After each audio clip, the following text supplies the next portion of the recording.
नमस्कार. दर्पण मीडियामध्ये आपल्या सर्वांचं स्वागत आहे. माझ्यासोबत आता माजी सैनिक आहेत, ज्यांनी देशासाठी जवळपास 22 वर्ष त्यांचं कर्तव्य, सेवा दिली. दगडू साहेब सोमवंशी असं त्यांचं नाव आहे. सर, जय Hind. Jain.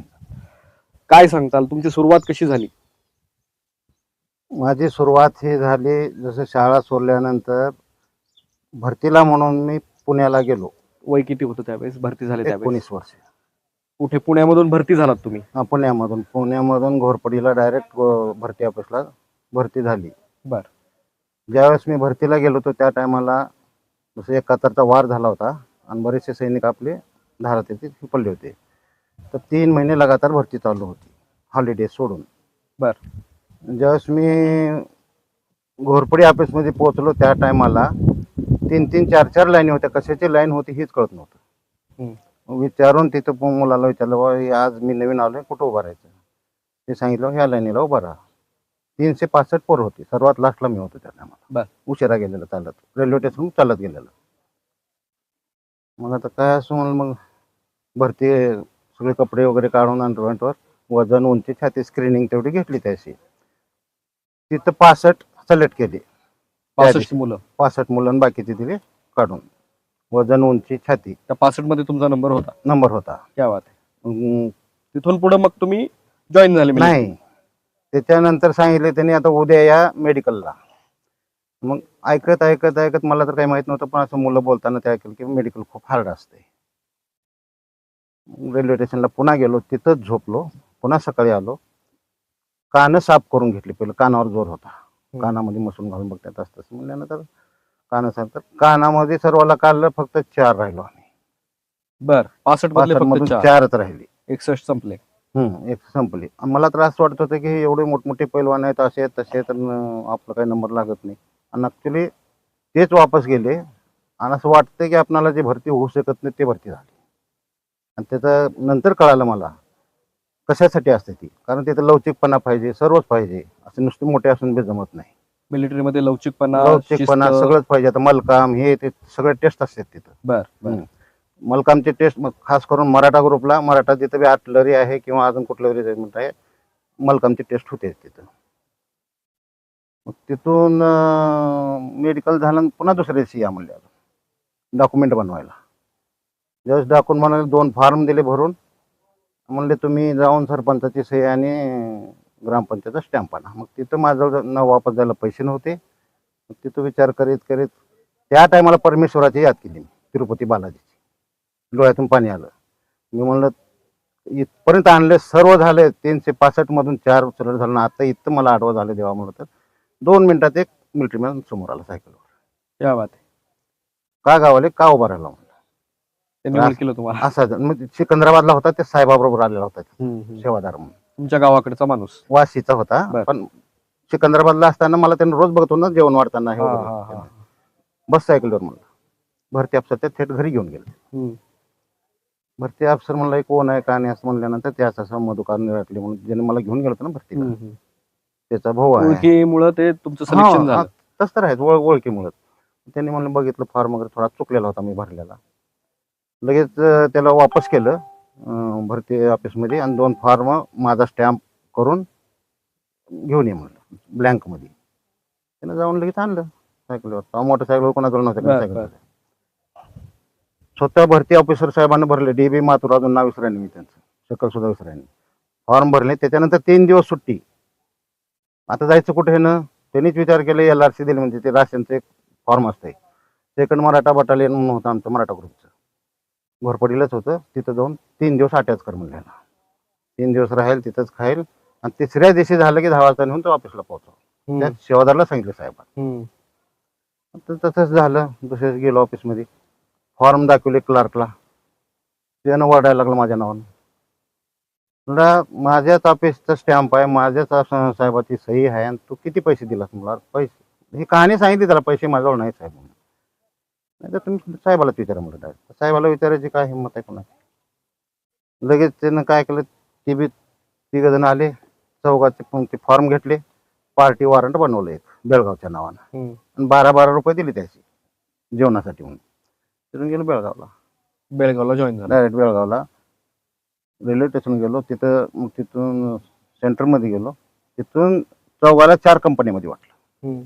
Alpha, Bravo, Charlie, delta अशा कंपनी असतात. हम्म. मला अल्फामध्ये वाटलं, कुणाला कशात वाटलं कुणाला. मग तिथून 1 महिना लागला ट्रेनिंग सुरू व्हायला. कारण आता मी एक गेलो, माझ्या पहिले 3 होते, 40चा ग्रुप बनायला पाहिजे. 1 महिना लागला. 1 महिना सुरू झाल्यानंतर मग ट्रेनिंग सुरू झाली. मग तिथून पुढे तुमचे पोस्ट वाढत गेली, बदल्या झाल्या वेगवेगळ्या ठिकाणी. हां, तिथं तुम्ही जम्मू काश्मीर वगैरे अशा ठिकाणी पण काम केलेले. हो. बेळगावची ट्रेनिंग संपल्यानंतर बेंगलोरला माझं बटालियन होतं, ज्या बटालियनमध्ये मला त्याला ट्रान्सफर करायचं होतं. ते बटालियन 8 मराठा बटालियन म्हणून होतं. मग तिथं गेले. तिथून राजस्थानला काही दिवस 3 महिन्याची एक्साईज होती. सदर्न कमांड म्हणून जे पुण्याचं आहे, 3 महिन्याची ट्रेनिंग केली. तिथून परत आल्यानंतर बटालियनमध्ये ट्रान्सफर झालं बटालियन अंदमान निकोबारला. अंदमानला मी 1 वर्ष राहिलो, अंदमानहून निकोबारला 1 वर्ष राहिलो. त्याच्यानंतर तिथून ट्रान्सफर झालं जालंधर पंजाबमध्ये. पंजाबमध्ये करेक्ट 3 वर्ष होतो सर आम्ही. जसं आमचं ट्रान्सफर तिथं व्हायला 8 दिवसानं तिथं ते ऑपरेशन ब्लू स्टार झालं. आम्ही कुठे गेलो? श्रीनगरला. श्रीनगरपासून थोडं पुढं आहे दुर्गमुल्ला, बारामुल्ला म्हणून, त्या डोंगरात. तिथं काही दिवस काढले. तिथं दिवस काढल्यानंतर काहीतरी प्रॉब्लेम झाला, पण आम्हाला लेहला पाठवलं. बटालियन्स पुरं लेहमध्ये राहिल्यानंतर लेहला कार म्हणून, लेहच्या जवळच आहे एक ठिकाण, जसं आर्मीचे बंकर वगैरे. तिथून पुन्हा ऑर्डर भेटली काही दिवसानं की बाबा बटालियन सगळं सियाचीन गेले, सरला जायचे पाकिस्तान. तिथं म्हणजे कब्जा करायला लागले. तिथं जे पेट्रोलिंग जात होते त्याने पण सिगरेटचे पाकेट, चॉकलेटचे पाकेट, ते अमेरिकन, ते दिसल्यानंतर त्याने आणून डायरेक्ट पंतप्रधानाला ही केली. त्यांनी लगेच ऑर्डर दिली की कब्जा करा म्हणून. आम्ही ग्राउंडवर 3 वाजता व्हॉलीबॉल, फुटबॉल असं गेम जास्तीचे अलग अलग करत होते. त्या टायमाला एकदम ऑर्डर आली की बिगल वाजला, शिट्ट्या वाजल्या, काय करायचं काही कळणार झालं आम्हाला. स्केल बी घालून प्रत्येकजण तयार व्हा म्हणजे. स्केल बी म्हणजे काय असते, ती पोच, हे ते वेट सगळं Uniform तुमचा सगळं सगळा. फक्त रायफलच्या गोळ्या सोडून बर. सगळं घ्या म्हणजे तुम्हाला लागतंय ते. बाकी सामान तुमचं नंतर येईल. लगेच आम्ही बसलो ग्राउंडवर. पेटी ग्राउंड मोठा असते, असं ह्याच्यापेक्षा मोठा असते डबल. गाड्या लागल्या, 60-65 गाड्या लागल्या तिथे. पटापट पटापट गाड्यानं बसलो की हवाई जहाज ग्राउंडवर. तिथं 8 हवाई जहाज होती आर्मीची. तिथून प्रतापपूर सेक्टरमधून सर्वात उंच आहे आपलं पुढचा एरिया दाखवते बघा, वरचा टापचा, तिथं प्रतापपूर सेक्टरला नेऊन सोडले. तिथं 1 दिवस मुक्काम केला संध्याकाळी. तिथून 60-65 गाड्या भरून पुन्हा ग्लेशियरचं बेस कॅम्प म्हणून एक होतं. ते बेस कॅम्प आम्हीच बनवलं. पुन्हा तिथे दगडं वगैरे एवढे मोठे. मग तिथं 8 दिवस क्लायमेट चेंजसाठी ठेवलं आम्हाला. रोज तुम्ही सकाळी जायचं, संध्याकाळी जायचं, फिरायचं. त्याच्यानंतर मग वरचे कब्जे करायला लावले आम्हाला. तुमच्या कार्यकाळात कुठलं तुम्ही युद्धामध्ये सहभागी झाला? जसं मला तुम्ही सांगितलं श्रीलंका मधला एक हा. अनुभव, मग काय आहे तो थोडक्यात सांगा. श्रीलंकेमध्ये जे बी शांती सेना होतं त्या शांती सेनेमध्ये होतो आम्ही. रोज 2 टाइम पेट्रोलिंग जावं लागत होतं, रात्रंदिवस. एक बर. पेट्रोलिंग गेली की एक आली. बरेचसे त्याच्यामध्ये हादसे होत होते. लढाई म्हणजे कसं, आपल्या तर 2 का 3च लढाई फक्त जाहीर आहेत मोठ्या. 62ची, 65ची आणि 71ची. पण बॉर्डरवर जर गेलं तर रोज लढाई आहे. बर. छोटे मोठे काय नाही. चुकून कधी तर आतमध्ये जातं मधून. परवा आपला सांगलीचा एक चव्हाण म्हणून गेला होता. हो. एके टायमाला जसं तुम्हाला सांगतो, बेंगलोरमधून गेलो होतो आम्ही. एक मेजर साहेब आणि 3 माणसं त्यांच्या एरियात गेली चुकून. बर. तिथं कळतच नाही त्या रेतमध्ये काय कुणाचं. बर. बर. कळाल्यानंतर त्यांनी, आता ऑफिसर हुशार होता आमचा करतार सिंग म्हणून सरदारजी होते. त्यानं ओळखलं लगेच, म्हणलं तुम्हाला अफसर किधर आहे, वो किधर आहे, किधर साईड आहे केली. चहा पाणी तिथं पेलं. जेव्हा ते वापस फिरत आहोत त्यांना डाऊट आला. घरा आल्यानंतर मग ते जसं आमच्या लोकांजवळ काय शेवल असते तसं ती माती काढायची होती. बर. त्यानं मारून करून पळून आलो कसं तरी तिथून. लढाईमध्ये तर जाहीर होतंय की बाबा आपण भांडणच करायला चालू आणि मारायचंच आहे. पण इथं तसं नाही ना. आता काश्मीरमध्ये कसं आहे, आपल्याला हे कळत नाही की आपलं कोण आहे आणि दुसऱ्याचं कोण आहे. सगळे ते सिव्हिल ड्रेसवर असले तर करता येते काय पण. आता डोडाला होतो मी लास्ट तिथं. मी ॲक्च्युली माझं लय तर काम एक्सचेंज आणि वायरलेसच होतं. नवीन होते तर ऋषी मल्होत्रा म्हणून नवीन अफसर होते. मला जेव्हा एक्सचेंजवर आले त्यांनी मला म्हणले तुम्ही चला माझ्यासोबत, मला पाहिजे क्वालिफाईड अफसर पाहिजे मला. मी म्हणलं साहेब मला इथे येऊन जमत नाही, शिवसाहेबाचा आणि साहेबाचा ऑर्डर नाही आहे मला पाठवायचा. तरी ब्रिफिंगला घेऊन गेली. ब्रिफिंग होते मॅप लावून सगळं बरं. इलाक्याची. साहेबांना म्हणलं तुम्ही का आला इथं? म्हणलं साहेब मला तर साहेबांना बोलवले, तुम्ही जाऊ पहिलं. त्याला म्हणलं ते माणूस इथं राहून जेवढं तुमच्या फायद्याचा आहे तिथं फायद्याचा नाही. झालं बी तसंच.